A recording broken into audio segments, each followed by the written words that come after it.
ஓம் விக்னேஸ்வரா போற்றி, ஓம் நவக்கரன் அருளை போற்றி. ரிஷபராசி நேயர்களுக்கு வணக்கம். ரிஷபராசி காலப்புரட்சி சக்கரத்தின் 2ஆம் இடம், சுக்கிரனின் ஆட்சி வீடு.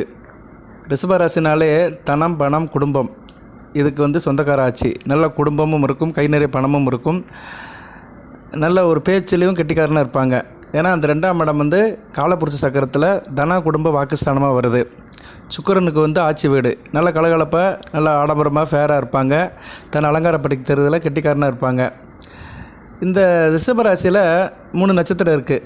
கிருத்திகை 2, 3, 4, ரோகிணி 4 பாதங்கள், மிருகசீரிசம் 1, 2.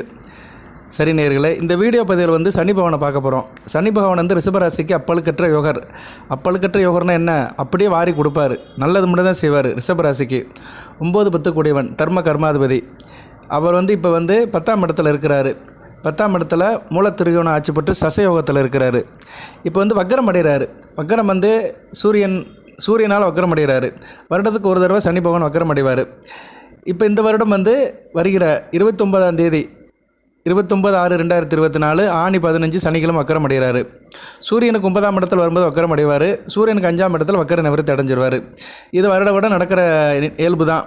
பொதுவாக சூரியன்கிட்ட இருந்து வக்கரம் அடைகிற கிரகங்கள் சனி, குரு, செவ்வாய், புதன், சுக்கிரன், இந்த 5 கிரகங்கள் வக்கரம் அடையும். ராகு கேதுகள் வக்கரம் அடைய மாட்டாங்க. சரியா? சந்திரனுக்கு தோஷம் கிடையாது. அதனால் சனி பகவான் வக்கரம் அடைகிறது இயற்கையிலே நியதியில் ஒன்று. வேத ஜோதிடத்தில் அதுக்குன்னு ஒரு பலன்கள் இருக்குது. வக்கர பெயர்ச்சி. அவர் உங்கள் ராசிக்கு 10ஆம் இடத்துல வக்கரம் அடைகிறாரு. 29/6/2024 இருந்து 15/11/2024 வரைக்கும் ஒரு 140 நாட்கள் அவர் வக்கர நிலையில் இருக்கிறாரு. சனி பகவான் வக்கர நிலையிலேருந்து என்னென்ன சார் பலன் கொடுப்பாரு அப்படின்னு இதை பார்க்க போகிறோம். முக்கியமான வீடியோ தான். ஒரு 7 விஷயத்தில் நீங்கள் கரெக்டாக இருக்கணும். சரியா நேயர்களே? 7 விஷயம் ரிஷபராசி நேயர்களுக்கு வலியுறுத்தி சொல்லப்படுகிறது. அதுபோக பொது பலன்கள் அப்படின்னு எடுத்துட்டோம்னா அந்த வக்கர பயிற்சி நல்லா தான் இருக்கும். விரயம் குறையும் உங்களுக்கு. சரியா? விரயம் குறையும். செலவுகள் கட்டுக்குள்ளே இருக்கும். நீங்கள் குடும்பத்துக்காக செய்த செலவுகள்லாம் கொஞ்சம் கட்டுக்குள்ளே இருக்கும். அதுபோக உடன்பிறந்த சகோதர வழியிலும் செலவுகள் குறையும். கொஞ்சம் ஃப்ரீயாக ஃபீல் பண்ணுவீங்க. அலைச்சல் குறையும், டென்ஷன் குறையும், நல்லா தூங்கி எந்திப்பீங்க. சரியா? அயன சேன போகம் நல்லாயிருக்கும். வெளிநாடு வெளிமாநில தொடர்புகள் நல்லபடியாக உங்களுக்கு நல்ல தகவல் சேரும். வெளிநாட்டில் வேலை பார்க்குறவங்க, தூரதேச பயணத்தில் இருக்கிறவங்களுக்கெல்லாம் சிறப்பாக பார்க்கப்படுகிறது. ஏற்றுமதி இறக்குமதி தொழிலில் இருக்கிறவங்களுக்கு நல்லாயிருக்கும். கூடுதலாக குடும்பத்தில் தாயாரோட அன்பு நல்லாயிருக்கும். தாயாருடைய தேக ஆரோக்கியம் நல்லாயிருக்கும். தாயாருக்கு உங்களுக்கும் உள்ள புரிதல் சிறப்பாக இருக்கும். தாயாரோட அன்பு கிடைக்கும். தாயாதிகள் நல்லபடியாக உதவி பண்ணுவாங்க. வீடு சம்மந்தப்பட்ட வேலைகள் மலமல நடக்கும். வீடு, மனை, இடம் சம்மந்தப்பட்ட வேலைகள் மலமல நடக்கும். விவசாய பெருங்குடி மக்களுக்கு நல்ல ஒரு காலகட்டமாக பார்க்கப்படுகிறது. தோட்டக்கலை, பயிர் வளர்ப்பு எல்லாமே நல்லாயிருக்கும். கால்நடை வச்சுருக்கிறவங்களுக்கு சிறப்பாக இருக்கும். கால்நடை வச்சுருக்கிறவங்க கோழிப்பண்ணை, ஆட்டுப்பண்ணை, மீன் பண்ணை, இப்படி பண்ணை தொழில் பார்க்குறவங்களுக்கு, பண்ணை தோட்டம் வச்சுருக்கிறவங்களுக்குலாம் மிகச்சிறப்பாகவே இருக்கும். அடுத்து வருகின்ற 140 நாட்கள். ட்ராவல்ஸ், டிரான்ஸ்போர்ட் வச்சுருக்கவங்களுக்கு நல்லாயிருக்கும். மெக்கானிக்கல், ஆட்டோமொபைல் இன்ஜினியரிங் சம்மந்தப்பட்டவங்க, இன்ஜினியரிங் சம்மந்தப்பட்டவங்களுக்கு மிகச்சிறப்பாக பார்க்கப்படுகிறது. அதுபோக டிரைவர், கண்டக்டர், கிளீனர், இப்படி இந்த இயந்திரவியல் பொறியாளர் சம்மந்தப்பட்டவங்களுக்கெல்லாம் மிகச்சிறப்பாகவே இருக்கும். கணவன் உறவு அலுப்படும். கணவன் உறவு நல்லாயிருக்கும். தாம்பத்தியம் இனிக்கும், தித்திக்கும், சுவைக்கும். கூட்டுத்தொழில் பங்கு சந்தை சிறப்பாக இருக்கும். ஷேர் மார்க்கெட்டில் இன்வெஸ்ட் பண்ணிங்கன்னா நல்ல ஒரு அமைப்பை சனி பகவான் கொடுப்பார். ஸோ சனி பகவான் இந்த வக்கர பயிற்சியில் நல்ல ஒரு ஏற்றமான அமைப்பை தான் கொடுக்குறாரு. அவர் 9ஆம் இடத்தை நோக்கி நகண்டு போகிறாரு. 10ஆம் இடத்துலேருந்து 9ஆம் இடத்தை நோக்கி நகண்டு போகிறாரு. பூரட்டாதி 2ஆம் பாதத்திலிருந்து சதயம் 4ஆம் பாதத்தை நோக்கி போகிறாரு. கிட்டத்தட்ட 20 டிகிரி பின்னோக்கி போகிறாரு. தாப்பனார் விஷயத்தில் மட்டும் கொஞ்சம் பார்த்துக்கோங்க. சரியா? தாப்பனுடைய உறவுகிட்ட கொஞ்சம் கவனமாக பார்த்துக்கோங்க. தெய்வத்தை நல்லா வழிபடுங்க. மகாலட்சுமி தாயாரை நல்லா வழிபடுங்க. வெள்ளிக்கிழமை தோறும் இரவு 8 to 9 மகாலட்சுமி தாயாரை நல்லபடியாக கும்பிடணும். சரியா நேர்களே? அதுபோக ரிஷபராசிக்கு நான் ஷார்ட்டாக தான் போடுறேன் வீடியோ, ரொம்பலாம் சொல்லலை. சரியா? இது முக்கியமான வீடியோ தான். இருந்தாலும் பலன்களை ரச்சனை துருக்கமாகவே சொல்லிட்டு போயிடுறேன். ரிஷபராசிக்கு கூடுதலாக ஒரு 7 விஷயத்தில் நீங்கள் கவனமாக இருக்கணும். உங்களுக்கு பணம் நல்லா இருக்குங்க. அடுத்த ஒரு வருஷத்துக்கு பணம் நல்லாயிருக்கும். சரியா? இன்னும் அடுத்த வருகின்ற ஒரு வருஷத்துக்கு 2025 ஜூன் வரைக்கும் உங்களுக்கு பண கஷ்டம் எதுவும் இருக்காது. நல்லாயிருக்கும். உங்கள் லெவலுக்கு பணம் இருக்கும். அந்த பணம் அமைப்பை சனி பகவான் கொடுப்பாரு. இருந்த போதிலும் தேக ஆரோக்கிய பிரச்சனை இருக்கும். வயிறு சம்மந்தப்பட்ட பிரச்சனை இருக்கும். சில பேருக்கு கிட்னி பிரச்சனை இருக்கும். சிறுகள் அடைப்பு வரலாம். ஸ்டோன் ஃபார்ம் ஆகலாம். அதனால் தண்ணி குடிங்க. தண்ணி நல்லா தாராளமாக குடிங்க. தண்ணி குடிக்கிறத விட்டுறாதீங்க. இரவில் தூங்கி எழுந்திரிச்சாலுமே தண்ணியை குடிச்சிட்டு மறுபடியும் தூங்குங்க. அது நல்லது. சரியா? இரவு தூக்கம் நல்லபடியாக வரும். தூக்கத்தில் தண்ணியை குடிக்கிறத மறந்துடாதீங்க. அதுபோக உங்களுக்கு வண்டி வாகனம் ஓட்டும் போதும் வேகமாக செல்ல வேண்டாம். சரியா? வண்டி வாகன யோகம் இருக்குது. இருந்தாலும் அதில் வேகத்தை குறைச்சிக்கோங்க. விவேகத்தை வளர்த்துக்கோங்க. எதனாச்சும் ஆபத்துகள் வரதுக்கு வாய்ப்பு இருக்கிறதுனால கொஞ்சம் கவனமாக இருக்கணும். வண்டி வாகனத்தில் வந்து கொஞ்சம் கவனமாக போனீங்கன்னா உங்களுக்கு நல்ல விதமாக பார்க்கப்படுகிறது. ஹெல்மெட் போட்டுக்கோங்க, சேஃப்டி பெல்ட் போட்டுக்கோங்க, கொஞ்சம் கவனமாக இருக்கணும். ஜனன ஜாதகத்தில் சனி பகவான் பாதிக்கப்பட்டவங்க கொஞ்சம் கவனமாக இருக்கணும்.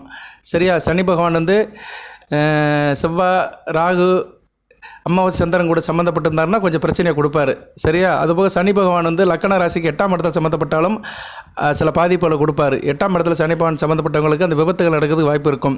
அதுபோல் ஜனன ஜாதகத்தில் 8ஆம் இடத்துல செவ்வாய் இருந்தாலுமே, ராசி லக்கணத்துக்கு 8ஆம் இடத்துல செவ்வாய் இருந்தாலுமே விபத்தை சந்திக்கிற மாதிரி இருக்கும். அதனால் கொஞ்சம் கவனமாக இருக்க வேண்டும். சரியா? கொஞ்சம் கவனமாக பார்த்துக்கோங்க. இருந்த போதிலும் உங்கள் ராசிநாதன் வந்து அடுத்து வருகின்ற காலங்கள் வந்து ஒரு நல்ல நிலைமையில தான் இருக்கிறாரு. சரியா? கொஞ்சம் கவனமாக பார்த்துக்கோங்க.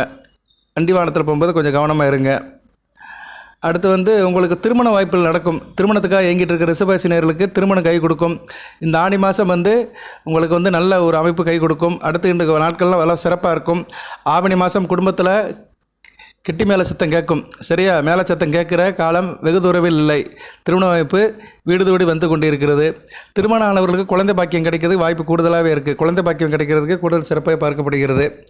அதுபோல் அரசியல்வாதிகள் கவனமாக இருங்க. சரியா? கவனமாக இல்லைன்னா உங்கள் பதவியெல்லாம் காலியாயிரும். கவனமாக இருங்க. வேலையில் கவனமாக இருக்க வேண்டும். அரசியல்வாதிகளுக்கெல்லாம் எச்சரிக்கைப்படுகிறது. கொஞ்சம் எச்சரிக்கை இருக்க வேண்டும். வேலையில் இருக்கிறவங்களுக்கு நல்லபடியாக இருக்கும். சரியா? அதே மாதிரி சொத்து விஷயத்தில் கொஞ்சம் கவனமாக இருக்கணும். எதையும் யோசித்து செய்யணும், ரிஸ்க் எடுக்க வேண்டாம். பரம்பரை சொத்து, தகப்பன் வழி சொத்தாக இருந்தாலும் சரி, தாய் வழி சொத்தாக இருந்தாலும் சரி, கவனமாக இருங்க. அதில் வம்பு வழக்கு, கோர்ட்டு கேஸ் இருந்தாலும் அந்த கணக்கு வழக்கு, அந்த கோர்ட்டு கேஸ் எல்லாம் கரெக்டாக பாருங்கள். நீங்களாக அதை கவனிக்காமல் இருக்காதீங்க. அந்த கேஸினுடைய தன்மை, போக்கு எப்படி இருக்குன்னு வக்கீல்கிட்ட கேட்டு தெரிஞ்சு வச்சுக்கோங்க. இல்லைனா கேஸில் எதனாச்சும் பின்னடைவை சந்திக்கலாம். சரியா? அதனால் வம்பு வழக்கு பிரச்சனை இருந்துச்சுன்னா, சொத்து சம்மந்தப்பட்ட பிரச்சனை இருந்துச்சுன்னா பார்த்துக்கணும். பொருளாதார ரீதியாக நல்லாயிருக்கும். பொருளாதார ரீதியாக என்ன, பணம், ஃபினான்ஷியல் கண்டிஷன் நல்லபடியாக இருக்கும். கடன்கள் அடைக்க முடியும். கடன் பிறந்தீங்கன்னா அந்த கடனை அடைக்கிறதுக்கு இந்த காலகட்டம் வந்து மிகச்சிறப்பாக பார்க்கப்படுகிறது. அதுபோக சனி பகவான் வந்து கடனை குறிக்கிற கிரகம். அவர் 10ஆம் இடம் கர்மஸ்தானத்தில் இருக்கலாம். கர்மஸ்தானத்திலேருந்து பாக்கியஸ்தானத்தை நோக்கி வர்றதுனால சில பேர் கடனை அடைக்கிறதுக்கு கஷ்டப்பட்டுட்டு இருப்பாங்க. என்ன தான் பொருள் இருந்தாலுமே கடனை அடைக்கிறதுக்கு கஷ்டப்பட்டுட்டு இருப்பாங்க. அதுபோல் சில பேருக்கு கடன் அடைக்கிறது பணம் இல்லாமல் திண்டாடிட்டு இருப்பாங்க. கடன் வந்து ஒரு முக்கியமான சப்ஜெக்ட்டு. ஒரு மனிதனுக்கு கடனை கொடுக்குறவர் சனி பகவான் தான். கடனை தீர்க்கிறவர் செவ்வாயும் சுக்கிரனும்.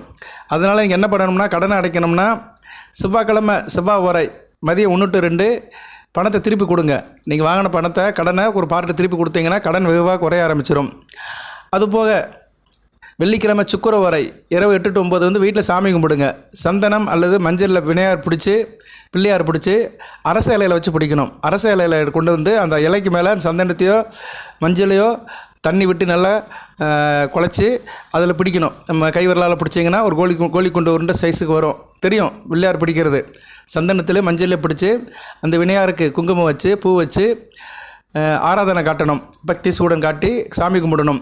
வாழை இலையில் வச்சு கும்பிடணும்.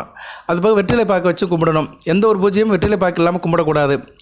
நைவேத்தியத்துக்கு வந்து சர்க்கரை வச்சுக்கலாம். வெள்ளை சர்க்கரை, இல்லைன்னா கற்கண்டு, பால், பாயாசம், இல்லைன்னா ஒயிட் கலர் ஸ்வீட் ஏதோ ஒன்று வச்சு செய்யலாம். ஏன்னா வெள்ளை கலர் பொருட்களை தான் வைக்கணும். ஏன்னா வெள்ளை கலரில் தான் சுக்கிரன் இருக்கிறாரு. சரியா? மகாலட்சுமிக்கு வேண்டிய பொருளும் அதுதான். சுக்கிர உரையில் அதை வச்சு கும்பிடணும். அப்படி கும்பிடும்போது அந்த வெற்றிலை இலையில் வந்து உங்கள் கடனை எழுதி வைங்க. பேனாவில் எழுதுங்க.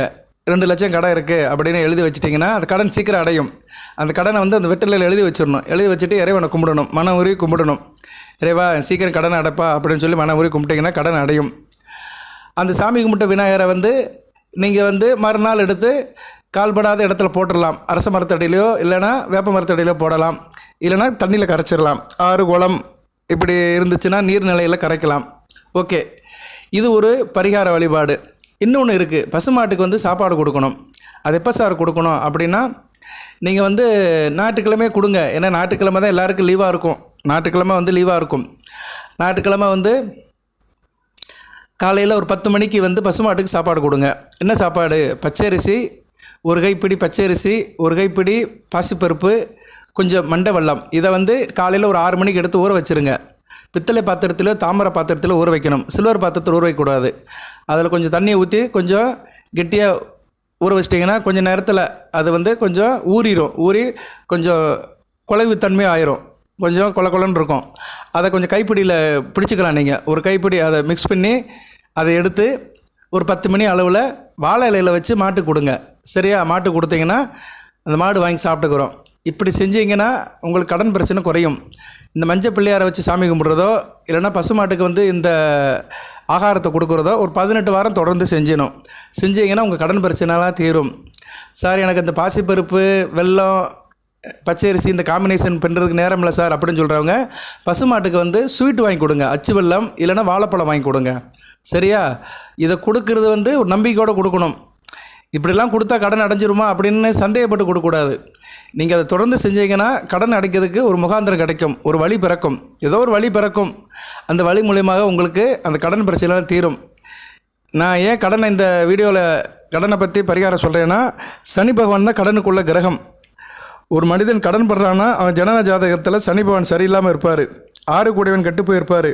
6 கூடையவன் லக்கணாபதி காட்டிலே வலிமையாக இருப்பார். இல்லைனா 6 கூடையவனுடைய தசாபுத்தி காலங்கள் நடக்கும். இல்லைனா 6ஆம் இடத்தோட சனி பகவான் வந்து சம்மந்தப்பட்டிருப்பார். அசுப தொடர்பில் சம்மந்தப்பட்டிருப்பார். சரியா? ராகுகளோடு சம்மந்தப்பட்டிருப்பார். சனி பகவானுடைய அந்த ஆதிக்கம் அதிகமாக இருக்கும் 6ஆம் இடத்தோட. அதனால தான் அவங்க கடன் படுவாங்க. கடன் இன்றைக்கி நிறையா இருக்குது. சரியா? எத்தனையோ விஷயத்தில் கடன் படுறாங்க.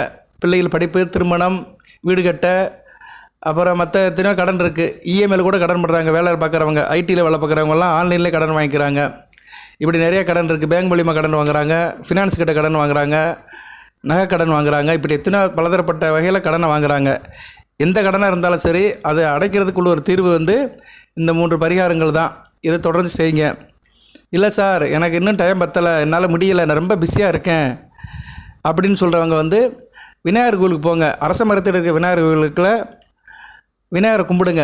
சர்ப்ப விநாயகர் இருப்பார். 2 பக்கம் சர்ப்பகரங்களோட விநாயகர் இருப்பார். அந்த விநாயகரை கும்பிட்டுட்டு அரச மரத்து அடையில் இந்த பொருளை போடுங்க. நான் சொன்ன பொருளை மிக்ஸ் பண்ணி போடுங்க. பச்சரிசி மாவு, தூள் சர்க்கரை, கருப்பு எள்ளு, இது 3ஐயும் கலந்து அந்த அரச மரத்து அடையில் போடணும்.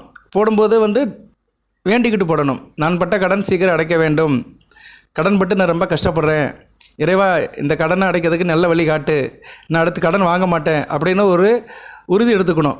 சரியா? சரி, கடன் அடைக்கிறதுக்கு தான் ஒரு பரிகாரம் இருக்குதுன்னு சொல்லிட்டு கண்டதே காட்டி கொண்டதே கோலம் அப்படின்னு சொல்லி கடனை வாங்கிட்டே இருந்தீங்கன்னா அதை அடைக்க முடியாது, பெருகிட்டே தான் இருக்கும்.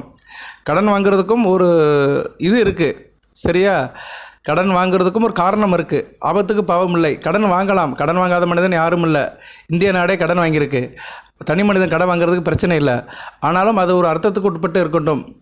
அதுபோல் அதையும் சீக்கிரம் அடைச்சிடணும். அடைச்சிட்டிங்கன்னா அவங்க நல்லபடியாக இருக்கலாம். கடன் பட்டார் நெஞ்சம் போல் கலங்கினான் இலங்கை வேந்தன். அந்த அளவு கடனை சொல்லியிருக்கிறாங்க. இலங்கை வேந்தனே கவலைப்பட்டிருக்கானா.